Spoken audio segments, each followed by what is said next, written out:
Boa tarde, Eduardo. Boa tarde a todos. Antes de mais nada, agradecer aqui ao convite, sempre com muito carinho, com muita dedicação que a gente atende a esses convites, por a gente ter estado juntos aí por tanto tempo, né? Foram 8 anos de ABCP, com atuação aí forte em todo o mercado. Então, agradeço a todos aí a presença e vamos lá. Nosso assunto hoje, então, dentro desse sistema construtivo que às vezes nos encanta, porque muitos falam, poxa, mas é pedra sobre pedra ainda, né? Não é, tem tanta coisa mais industrializada, mas é um pedra sobre pedra que tem muita gestão, teve muita otimização dos processos de cálculo estrutural, que tem coordenação modular, foi um dos sistemas responsáveis por trazer toda essa cultura de compatibilização de projetos, redução de interferências e aumento de produtividade desde a época da época da Encol. Então, é um sistema intrigante, ainda é o sistema, vamos dizer, a ser batido no segmento econômico, e hoje o assunto é a gestão de toda essa cadeia de valor, a logística, como que a gente pode, vamos dizer, aprimorar esse sistema, extrair ainda mais resultado desse sistema construtivo que vem, ao longo dos anos, aí, desempenhando um importante papel na nossa cadeia.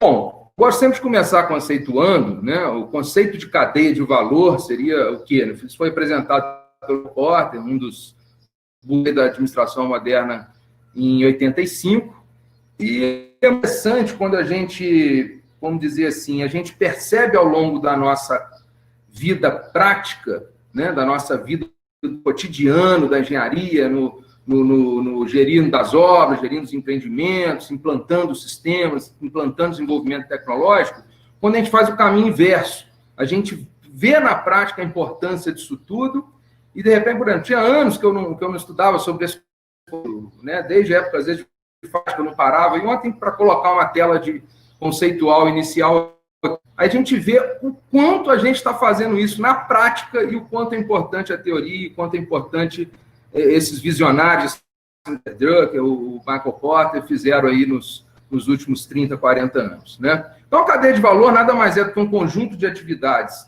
desempenhadas pela nossa organização, desde a relação com os fornecedores, né, até a fase de entrega final do nosso produto, nossa casa, nossa edificação comercial, passando por uma palavra interessante, que a gente tanto usa no dia a dia, que são os ciclos de produção. Dos focos mais importantes que a gente pode dar na logística é entender o nosso ciclo de produção. O que a gente vai fazer em cada dia de elevação daquela estrutura, quais são os sistemas subsequentes, de quanto em quanto tempo vai se dar cada concretagem, e não só visualizar na data de cada concreto, mas focar nas metas parciais. Então, o ciclo de produção tem tudo a ver com o projeto de logística de canteiro e com essa possibilidade de a gente agregar valor com mais produtividade, com menos custo, com mais otimização de desempenho, fazendo com que esse valor se torne uma realidade para o nosso cliente final, que é o que importa sempre, toda essa filosofia Lean, todo o relacionamento com a cadeia de valor. No fim, o que a gente quer é agregar valor ao cliente.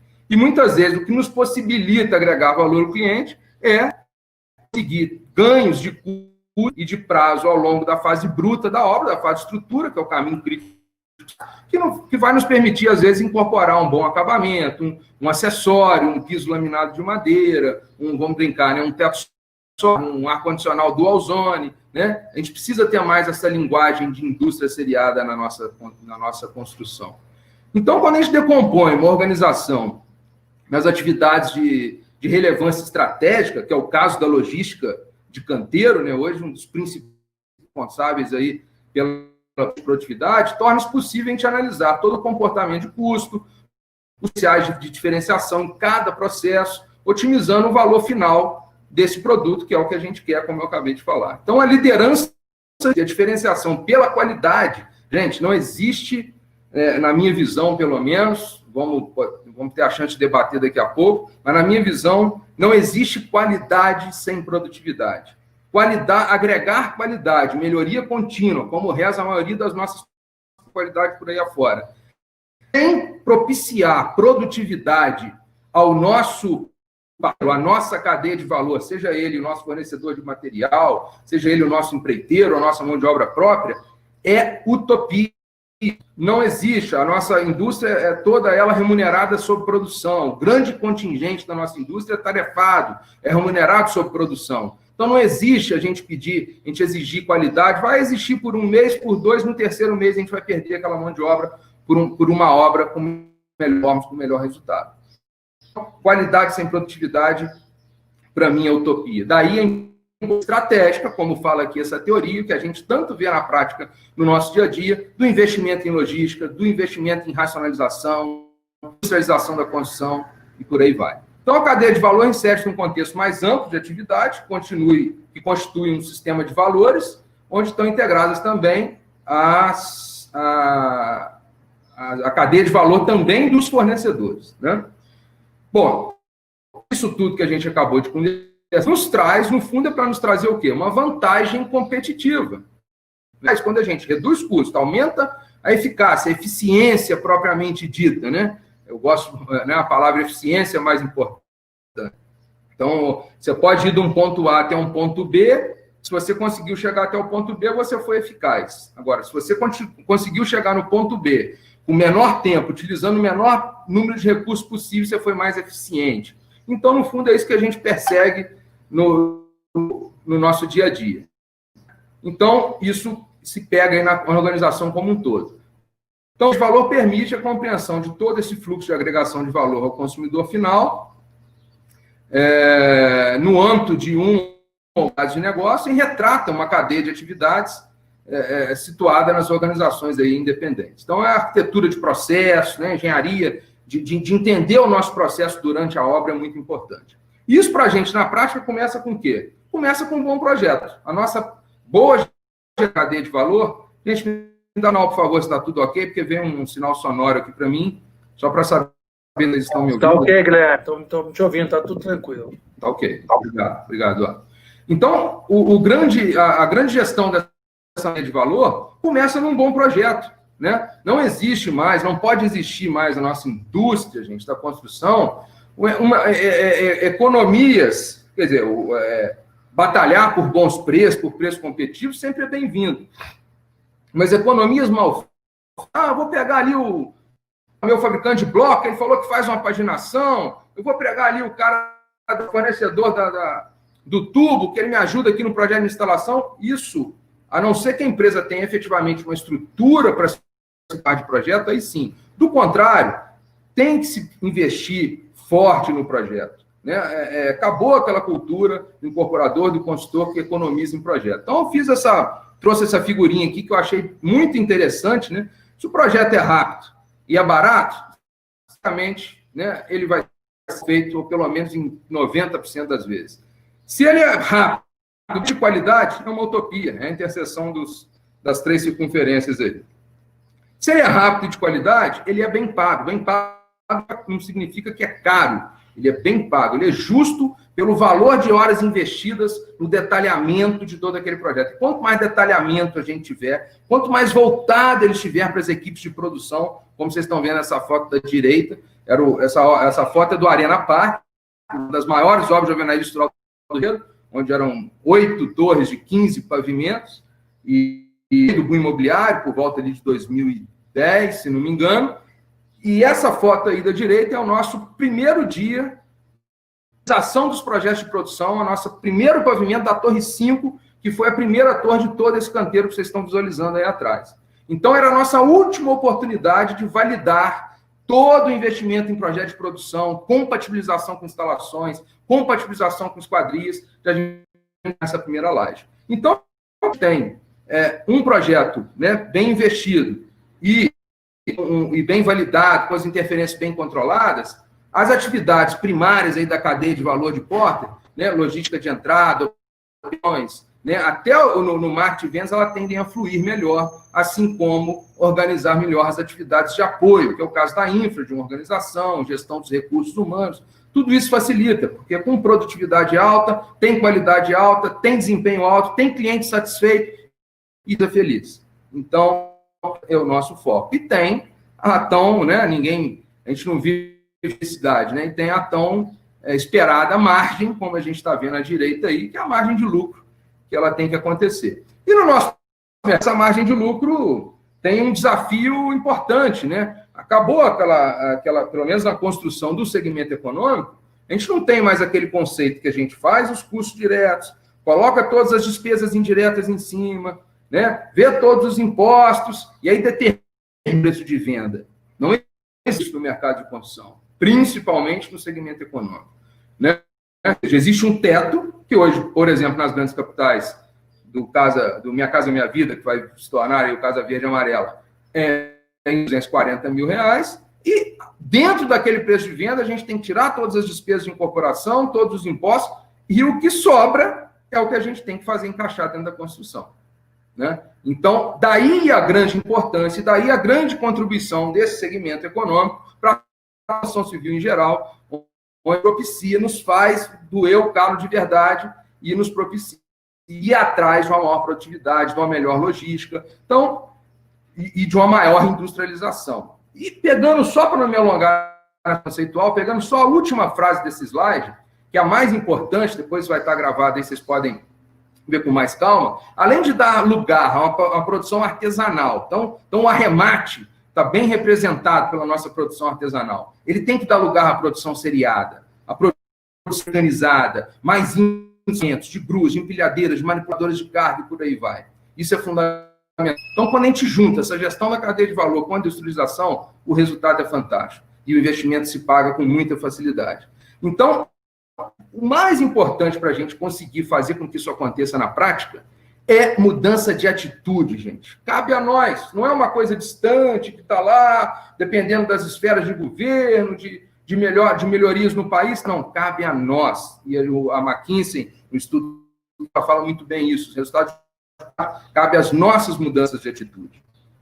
E uma das formas de acontecer é promover uma integração projeto e planejamento feito, obra, retroalimentar o setor de projeto para que se tenha uma melhoria contínua. Então, trouxe uma figura aqui de uma empilhadeira que até há poucos anos, até hoje, eu ouço, e cada vez menos, a empilhadeira é para fábrica, a empilhadeira não é para obra, o chão é todo irregular, a empilhadeira não anda. Essa obra, por exemplo, na Fernão Cardim, da G, também próximo ali à linha máxima ao Walmart ali do Rio de Janeiro, a empilhadeira aí fez toda a diferença, porque nos momentos de pico de obra, eram 3 torres bem altas, de 16 ou 17 pavimentos, e nos momentos de pico de demanda de material lá para cima na fase de estrutura, a grua não conseguia descarregar os caminhões ficavam muito tempo parados. Caminhão muito tempo parado é prejuízo para a fábrica de bloco. O problema da fábrica de bloco, eu já fechei o preço com ele? Claro que não, gente, porque aquilo vai espantar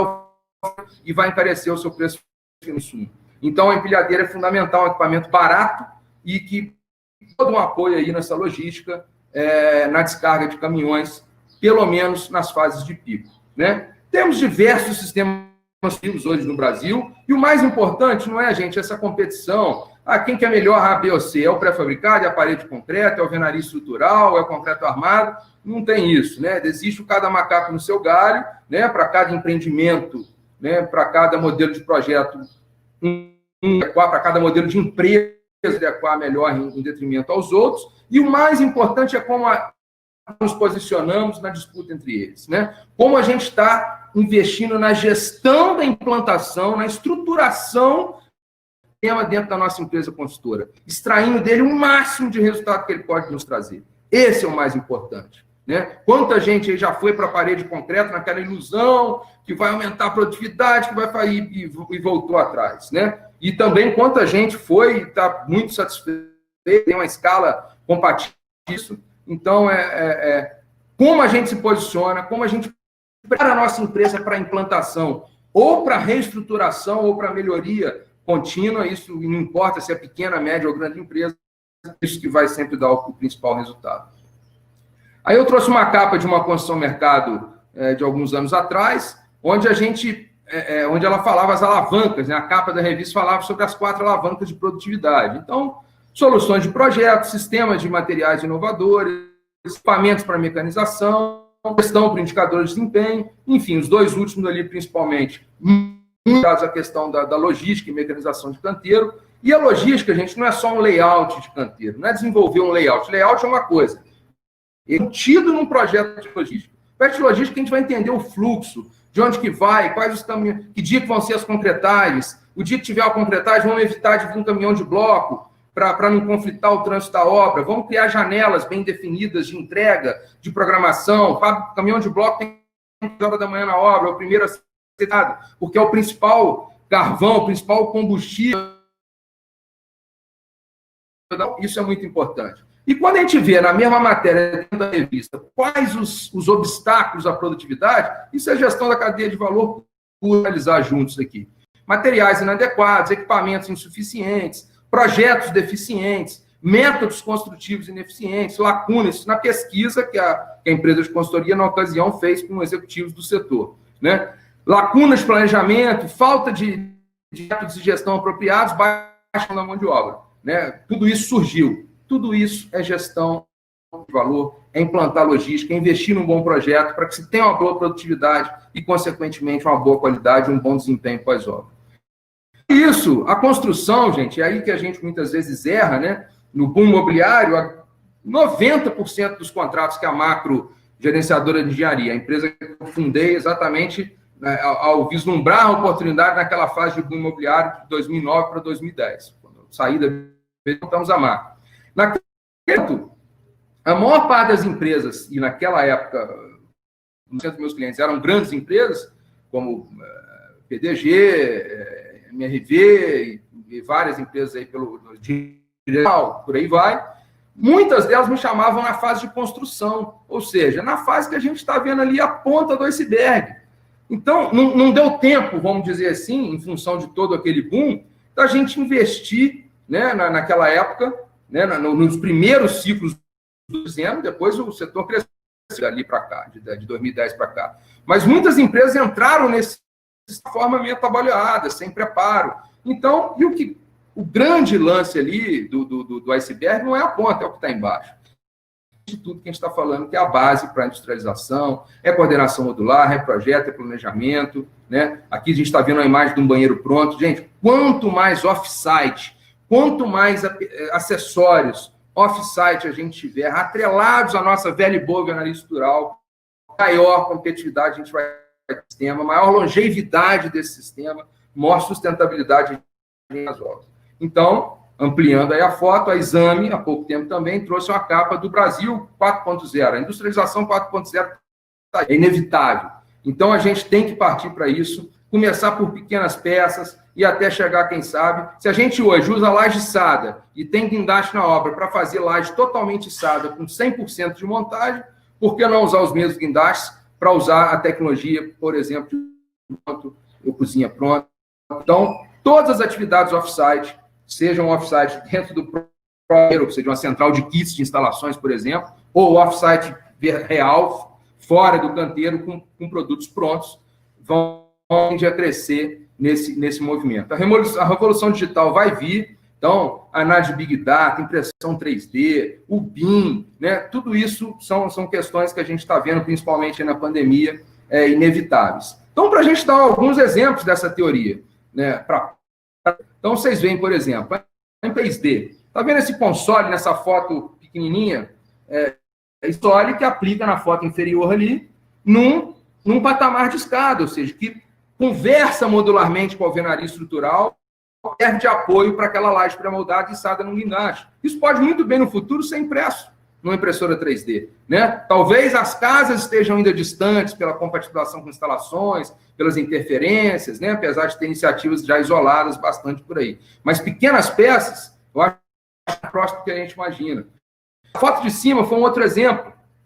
Normalmente, isso é um telhado de um prédio. Não adianta a gente racionalizar a alvenaria estrutural, tem uma bela estrutura, e depois, se a gente não faz um telhado ágil, por exemplo, a gente protege dentro de casa. Não protege dentro de casa, o gesso não pode subir, o azulejo não pode ser sentado, o piso laminado não pode ser sentado, e a gente trava a obra, a locomotiva, vamos dizer assim, se distancia do segundo vagão. Então, é muito importante a gente dar esse enfoque industrializado para todos os demais subsistemas. É por aí que o grande avanço da alvenaria estrutural. Daí que a gente tem chamado de a nova alvenaria estrutural, com essa filosofia limpa, queimando etapas de gestão. Então, nesse exemplo de cima, uma peça que normalmente a gente teria um chapim fazendo em cima da platibanda desse telhado, uma chapa rasgando a alvenaria por dentro para servir de rufo, uma outra peça, uma outra moldura pré-moldada para a gente escolar a lâmina d'água da fachada, e nessa última obra, agora, antes da pandemia, inclusive, a gente fez prototipação, prototipagem, também é outra palavra muito importante na gestão dessa cadeia de valor. Isso foi com um parceiro de São Paulo, a Calha Secular, de 100 anos, onde a gente fez esse protótipo e já tem o rufo, o chapim e a pingadeira para descolar a lâmina d'água na fachada. Veio o protótipo, fizemos em larga escala, ajudou a racionalizar o telhado, ajudou a avançar com a obra.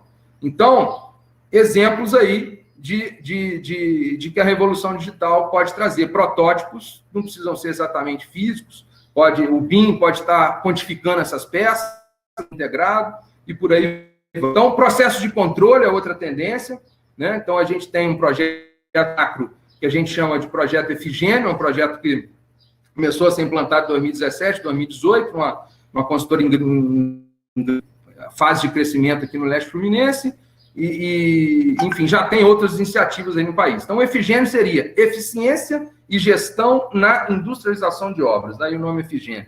O que ele previa? Controlar por código, por QR Code, no início era código de barra, depois a gente passou para código, a subida dos materiais. Há pouco tempo atrás, eu vou mostrar, já, né? Daqui a pouco vocês vão ver, mas há pouco tempo atrás, a gente tinha os pallets de blocos, às vezes de grandes fábricas, com giz de cera anotando o lote, anotando as informações de resistência. Então, por que não a gente ter etiquetas, né, já com QR Code, já atrelados a um sistema nosso interno, deu entrada no controle de estoque, vai subir, eu subi 12 pallets de 14, 19, 20, tantos de 14, 19, por aí vai. Então, eu controlo, eu demando o fluxo de materiais e o domínio da logística. Eu, no sentido de engenharia, né, nós, engenheiros, estaríamos no controle da logística e não demandar os caras lá em cima. Então, a gente consegue ter um controle do que já subiu na cremalheira, ou na grua, ou na Skytrack, e isso tende a dar maior produtividade, porque um dos maiores índices de falta de produtividade é a falta de material na ponta, é gente parada. Basta vocês rodarem a obra de vocês, hoje amanhã vocês vão ver, vocês vão ver alguém de alguma frente de serviço parada, eu posso garantir para vocês. Talvez não em todas as obras, né? Isso pode nas melhores obras, nas melhores famílias, vamos dizer assim, isso acontece. É uma luta diária. Né? Então, exemplos aí de industrialização que ajudam. Essa é uma obra de um hotel Holiday Inn no Rio de Janeiro, próximo à linha vermelha, na época aí de Olimpíadas. Uma obra de alta tecnologia, forma deslizante nos núcleos rígidos de concreto, estildeiros prontos, e não necessariamente essa alta tecnologia se resolve sozinha. Às vezes, dentro do canteiro, a gente tem isso aí. Né? A gente tem uma central de aço desse jeito aí, que ninguém consegue se achar. A gente tem às vezes, a tecnologia, naquele momento, é uma folha de um caderninho desse, onde o engenheiro, às vezes, fala assim, não, o material está lá para a equipe trabalhar, a logística está jóia, tem bloco e argamassa lá. Só que olha nesse caderninho, gente, feito na obra, que amanhã pode estar feito, porque se a gente tem um projeto em 3D, um projeto de produção, de montagem do nosso Lego, a gente tem a quantidade de peças, quais peças são, né? Em 3D, a gente pode estar numa versão integrada ao planejamento, aos suprimentos, com essas peças quantificadas, né? Não faz sentido numa obra dessa de alta tecnologia a gente estar com um caderninho desse, mas naquele momento foi a maneira da gente mostrar, né, quantos itens em relação aos 2 blocos e argamassa, na verdade, a gente tinha. O último aqui, bem, é o kit de madeira, pode ser de madeira, tá? Artesanal, não tem, não faz mais sentido ser de madeira, mas se não tem metálico, vamos transformar isso aqui em kit, porque todo o núcleo de elevador daquela grande torre que vocês estavam vendo, levava uma espora e um kit desse de madeira para escolar as contras vergas. Todos eles levavam uma epox para chumbar as ferragens, como vocês estão vendo esse operário aqui. Todos eles tinham gabaritos para gabaritar vãos e janela, como nessa outra obra aqui. Então, é fundamental. Não pode separar por causa de um olhal, como vocês estão vendo nessa foto inferior, para ligar uma linha de vida. Tem bloco, tem argamassa, tem tudo, mas não tem o soldador com olhal para tirar a linha de vida, a produtividade acontecer. E não raro a produção começava às 9 horas da manhã, né? Então, ou seja, é muito importante a gente ter um olhar atento para isso. Não existe qualidade sem produtividade, sem investimento em logística.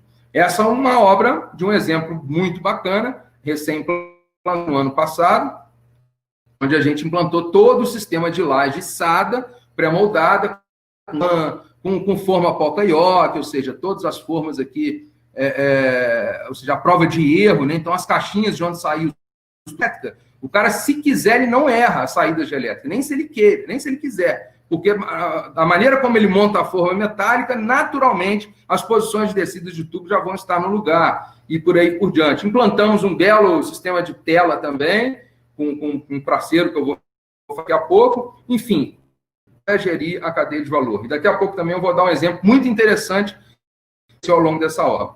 Então, as etapas de processo, é importante que a gente veja, né? Esse é o que o Efigênio propunha, o caminhão chegar, conferir, fazer uma etiquetagem através de um PDA, que toda loja de departamento tem, um equipamento desse aqui, etiqueta, caso não venha da indústria, né? Apesar de que na nossa visita guiada, que o Eduardo citou há pouco, eu fiquei muito satisfeito outro dia de ver um grande player do mercado e parceiro nosso implementando já a coloração em pallets de acordo com a variação de resistência. Então, azul é o 10, eu de 8, MPA e assim por diante, né? Estou dando só um exemplo, não lembro exatamente as cores, e com etiquetagem do lote, da resistência, ou seja, não tem mais o giz de cera, né? Agora, se não vamos chegar pela fábrica no QR Code, no código de barra, numa obra grande, vale a pena, a gente pode até pensar nessa gestão da cadeia de valor em etiquetar para poder ter o nosso controle de estoque e a nossa controle de subida de forma que o nosso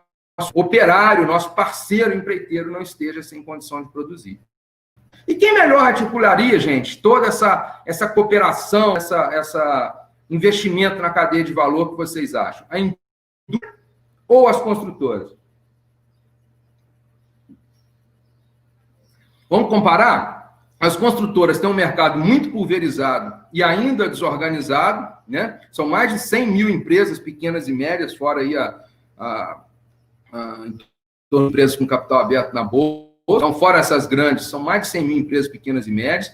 Predominância de pequenas, cultura ainda, quando a gente vai para o interior, de produção artesanal e não industrial, cultura de não investimento em tecnologia e a disponibilidade de capital. Já a indústria, um mercado menos fracionado, empresas de médio e grande porte, cultura de produção industrial, de alta produtividade.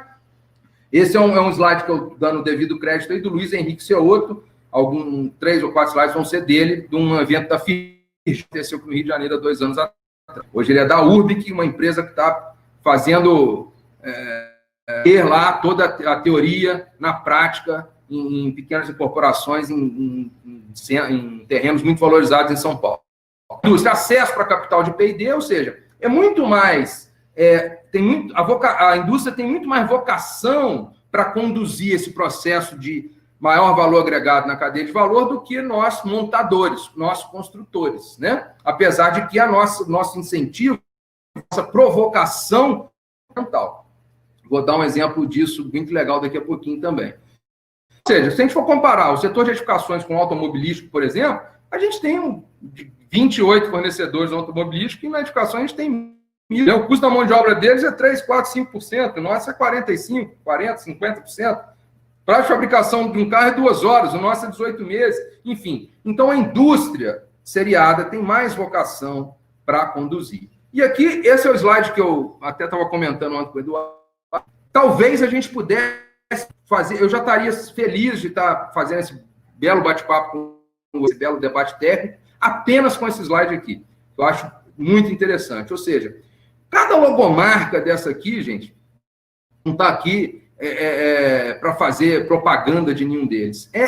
São parceiros que têm investido junto conosco nessa evolução, nesse desenvolvimento tecnológico, nesse agregar mais valor no off-site, antes de chegar no canteiro, de forma que o canteiro seja mais montagem e menos moldagem. Indústria e menos artesanato.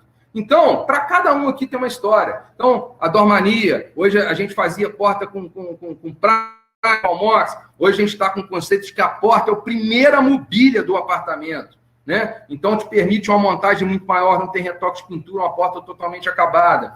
Aqui, quando eu falei que ia contar um caso interessante daquela central de laje pré-moldada em canteiro que eu acabei de mostrar agora há pouco, a gente teve um grande na Manchester que diz um sistema de telas soldadas unidirecional, não as tradicionalmente conhecidas, né, do IBTS, aquelas também são muito racionais. A gente conseguiu uma maior competitividade porque as telas eram soldadas na direção e eram trançadas na direção oposta na própria obra. Então, isso a gente diminui a altura garante melhor o recobrimento do concreto, diminuímos muito o custo. Numa obra de 360 unidades, para vocês terem ideia, algo em torno de 120 mil reais de economia a tela soldada tradicional em relação a essa, que nada mais é do que um aço cortado, dobrado, né? Então, foi um grande parceiro. A Astra, né? Outro grande parceiro aí nacional, tem o berço lá da FA Oliva, que é do mesmo grupo deles lá em São Paulo, grande consultora FA Oliva, acho que até deu uma palestra há pouco tempo, se não me engano, aqui com o Eduardo, deu sim. Fabricante de kits hidráulicos, de chicotes hidráulicos. Outro dia, na visita guiada na obra da Bárbara, da BRZ, um abraço para eles, os chicotes elétricos lá na obra, muito interessantes também, fundamentais. Então, quanto mais kits tem, melhor. A caixinha, né, como eu falei que o nosso papel é provocar, as caixinhas hoje próprias para bloco, da Astra ou da Polar, um parceiro, não existia em 2005, 2007, 2008, isso pegou no boom, muito provocado pelas grandes empresas. A Gafisa fez um papel muito importante com a Astra desenvolvendo carenagens, desenvolvendo caixinha própria para o bloco. Antigamente, a gente tinha que rasgar a caixinha de elétrica, ou seja, arrematar ao invés de vir pronta da indústria. Enquanto o drywall, que era um sistema europeu minimamente utilizado no país em realização do alvenaria com bloco de concreto, tinha um sistema pronto. Então, não fazia o mínimo sentido, né? A Equipa-Obra, outro grande parceiro, né? Antigamente, a gente tinha gabarito e tinha que colocar uma madeirinha aqui, ó, nessa foto do meio à direita aí, né? Hoje o próprio gabarito já vem com o próprio chapim metálico, com altura regulável, enfim, tudo isso. O bloco elétrico, outro grande exemplo, desenvolvido pela Pavibloco e todos esses outros players de bloco, tem obra no leste fluminense, onde a gente originou ali considerando R$1 por furo, o furo não só de elétrico, mas como de visita para Graut, que era uma obra de 17 andares, muitas visitas para Graut, o mesmo bloco utilizado para uma função e para outra, a gente gerou uma economia de R$400 mil com a utilização desse bloco vindo de indústria, completamente compatível com a caixinha da Polar, a Pedrinco, com possibilidade de usinas de concreto no próprio canteiro,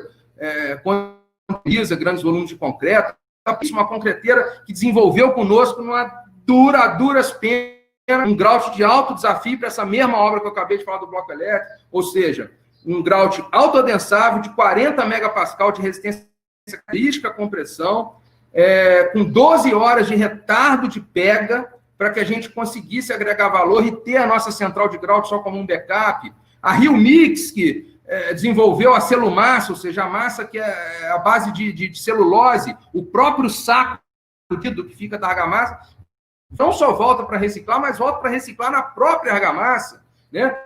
As SP e Engemolde, que desenvolveram junto conosco as prelages. Então, são exemplos fundamentais, a gente faz questão de citar, porque empresas técnicas que investem nesse desenvolvimento e acreditam nisso tudo que a gente está falando. E aqui, um último exemplo muito interessante, vou pedir até o Eduardo para tirar a minha imagem para baixo, agora um pouquinho. Essa era uma obra recente agora, onde tinha esse vão, um agaço daqueles de 4 pavimentos, mas os agaços se uniam em juntas de dilatação.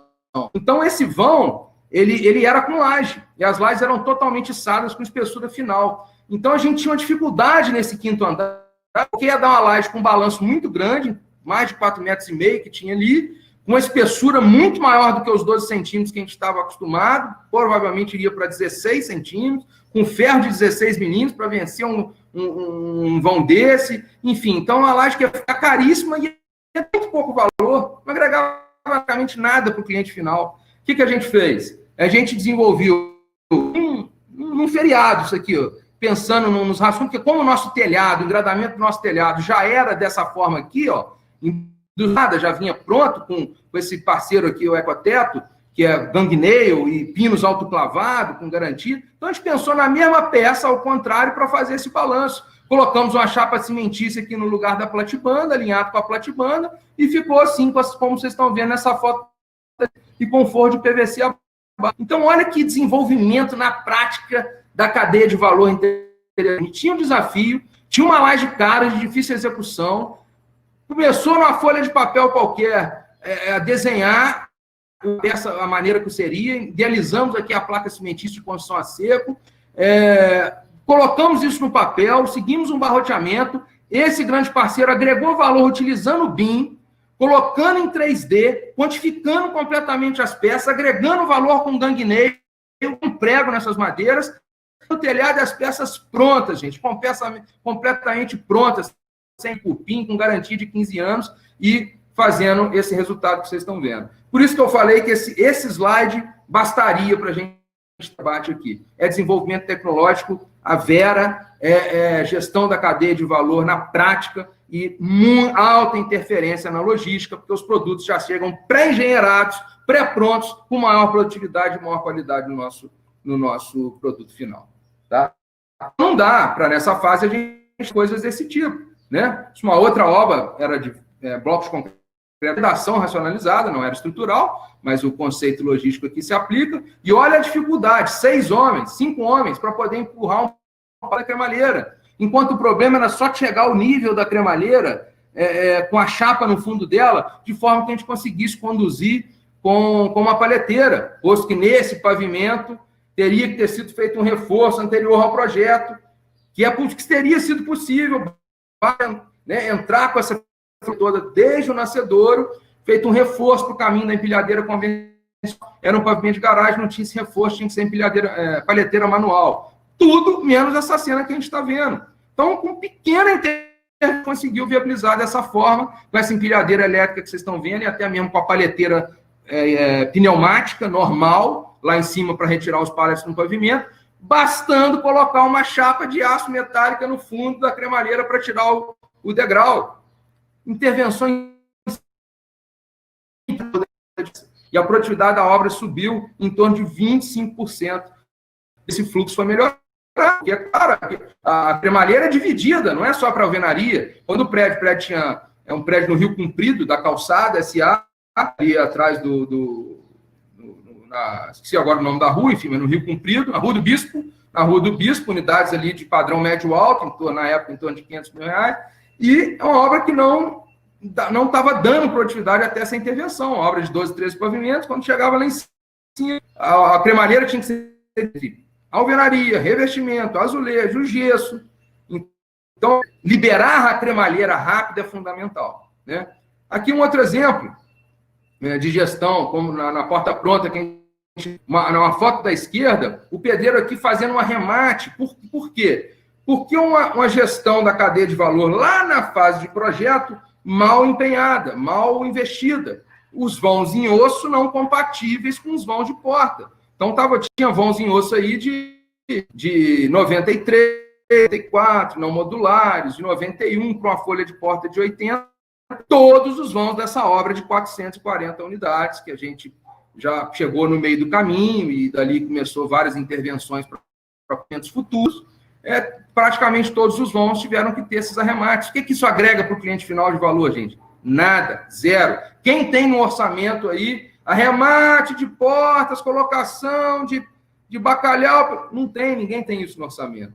Então, é fundamental esse investimento. E aqui, para ir finalizando, uma visão de um recente, né, para a gente falar da logística na prática, como a gente faz, que é o segundo tema aí da palestra, que já permeou pela nossa fala até aqui. A gente faz sempre, é muito importante que a gente faça um mapão de levantamento logístico, a gente chama de mapão logístico, né, onde a gente tem na mão, na palma da mão, parece uma coisa irrisória, gente, boba, mas muitas obras, às vezes, a equipe residente não está com domínio dos quantitativos na ponta da língua. É muito importante que isso esteja no topo da que domine todos os quantitativos, quantos metros quadrados de cada serviço a gente tem, quantos pallets vão ser gerados, qual o peso de cada pallet, e a gente relacionar isso com o histograma de equipamentos. Quanto se vai ser grua, se vai ser Skytrack, se o prédio alto, se o prédio abaixo, quais os volumes que a gente vai conduzir. A gente começa a entender os volumes quando a gente cruza com o nosso estudo de ciclo.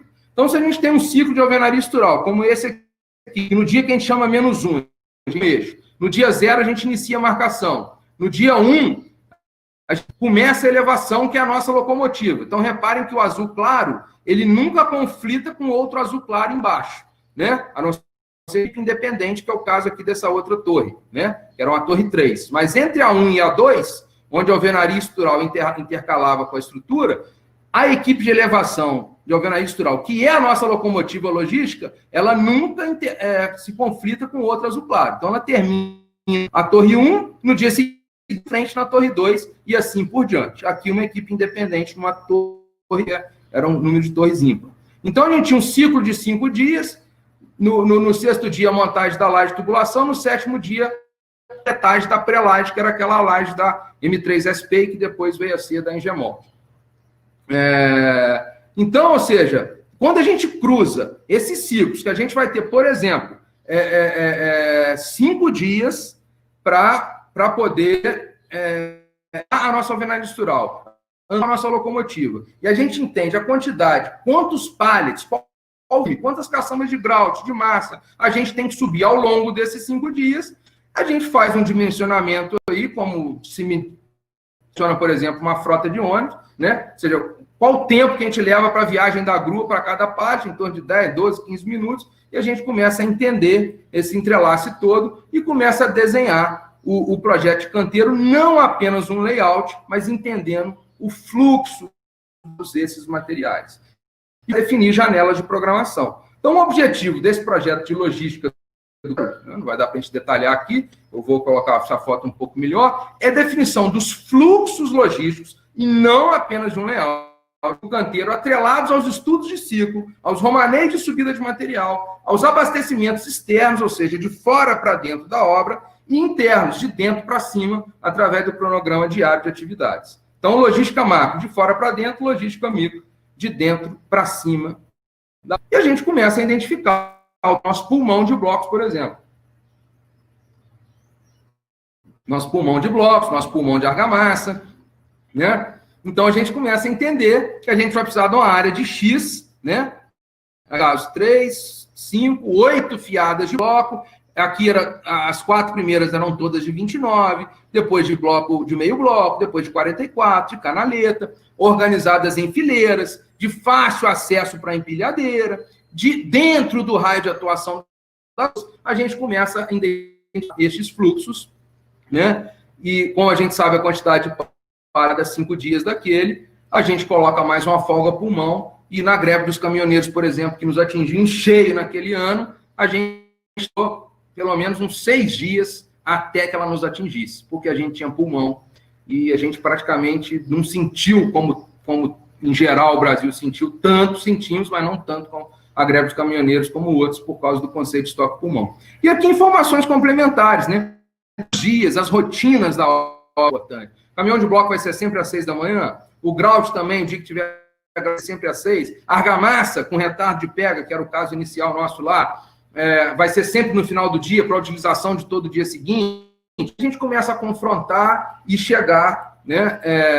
Aqui um estudo de cada dia do ciclo. Cada cor dessa aqui que vocês estão vendo, já estou caminhando para o final, cada cor dessa que vocês estão vendo, eram as diversas combinações entre as torres 1, 2 e 3, com as diversas habilidades de dia do ciclo que cada um estivesse. Dia do ciclo, lembra que tinha efetivamente trabalhado. Então, por exemplo, se a torre 1 estivesse no dia 0, a torre 2 necessariamente já está no 5º dia do ciclo. A torre 3 não está fazendo nada, e a torre 3 já está, por exemplo, no 3º. Então, diversas combinações dessas, quais os volumes de grout, concreto e argamassa a gente gerava, e com isso a gente conseguia fazer uma análise macro do abastecimento e uma planilha dinâmica, no qual a gente muda o número e já nos dava os cada uma daquelas combinações. Então, ferramentas de intervenção gerencial, a gente rodar o PDCA de todo esse planejamento. E aí a gente chega no final da festa com todos os convidados dentro dela,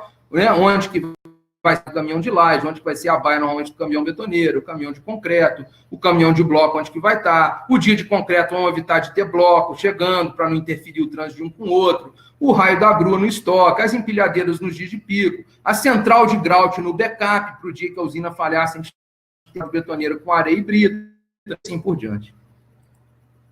E depois é seguir o nosso PDCA, né? Planejou daquela forma, vai ter um desenvolvimento, certamente vai ter um desvio padrão em relação ao planejado, sendo normal, porque são muitas variáveis que estão sendo controladas. Nessa obra, o nível de adesão ao planejamento foi muito forte, da casa aí de 70% a 80% do que a gente planejou foi efetivado na prática, mas é fundamental a gente fazer valer a etapa de controle e agir corretivamente com um plano de ação bem definido em caso e controlar, né? Sempre previsto e realizado. Então, a gente tinha aquele ciclo previsto.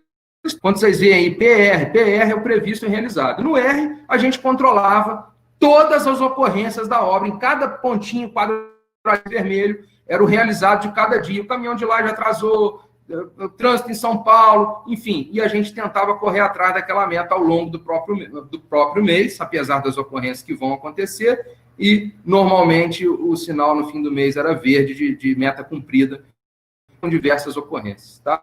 E um jogo de fotos, a central de grout que vocês acabaram de ver ali de backup, que eu falei, o canteiro visto de cima, o controle de marcos, né? Isso aqui eram os marcos principais. Então, dia de grout, dia de laje, dia de concretagem. Então, esses marcos eram muito bem controlados e nos dava essa fotografia bem padrão, como vocês estão vendo essa aqui. Então, um dia que estava a laje na esquerda, na Torre 3, estava vendo a área estrutural no dia tal do ciclo, né? Para casar certinho a locomotiva nunca parar.